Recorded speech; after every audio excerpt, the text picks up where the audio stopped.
Child themes aren't just used for making large changes that are very impactful on the whole site. They're also used to make small adjustments to existing styles within a page to make things look a certain way. A very common question raised when people start using WordPress is how they can get more space between paragraphs and make that space consistent. This question actually stems from a misunderstanding of how space is created in a document, a misunderstanding caused by how we use word processing applications. If you think about it, if you were in a word processing application like Microsoft Word and you wanted to make more space between two paragraphs, you'd probably just go in and hit return a bunch of times to add more space. But did you ever think about what happens when you do that? If you click on this weird backwards P thing in Microsoft Word, you can see the code behind this page, and you see that every time you hit the return button, you're actually adding this paragraph.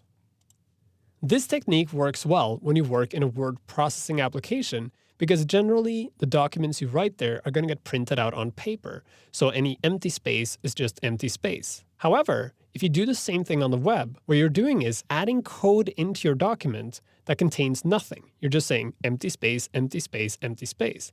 That's not good for the web. Instead, what you should do is change the margins around each paragraph to change the height.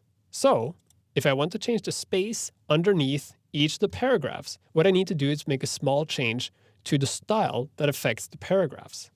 So I'll right-click on a paragraph. It's down here.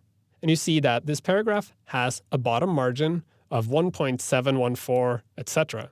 What I need to do is make a change to this to make the margin bigger. So I'll again go in and copy out the style, just like I did before. Go into my style sheet, paste in the style as it is, and now I'm only going to make changes to the bottom margin of each of the paragraphs. You see here, it's actually listed twice. The first line sets a pixel value for the margin. The second line sets a rem value for the margin. The reason why you have both is because not all browsers support the rem value, and for those browsers, the pixel value will kick in instead. What I want to do is I want to change the bottom margin to twice of what it is now. So I'm going to go in here and change 24 to 48, because that's double of 24. And then I'm going to change this long number here to the double, which is 3.428571428. I'm not making any changes to the line height. And because I'm not making any changes, I don't need to repeat myself. So I'm simply going to take that out.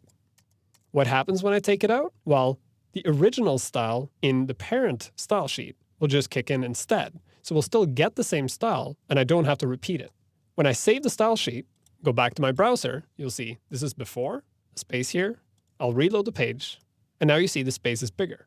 If we go into the style sheet again, I'll right-click, inspect element, and here you see our styles. We now have 48 pixels or 3.42, and if I scroll down, you'll see here are the original styles with the original styles struck out. And you also see what happens when I simply ignore a style here. So you remember I deleted the last style because I said I wasn't going to change it?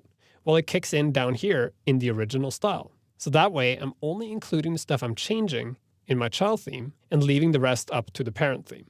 Modifying or adding styles isn't just about adding lines and making large changes to the layout. It's also about creating better presentation styles. Making changes to paragraph line heights and padding and margin around elements like titles and paragraphs is a great example of how you can use a child theme to make subtle changes to your parent theme and make the site look better. And like you saw, if you have a style that defines a lot of content and you're only changing one element of that content, then only change that one element. Don't do anything with the rest, and the parent theme will do all the rest for you.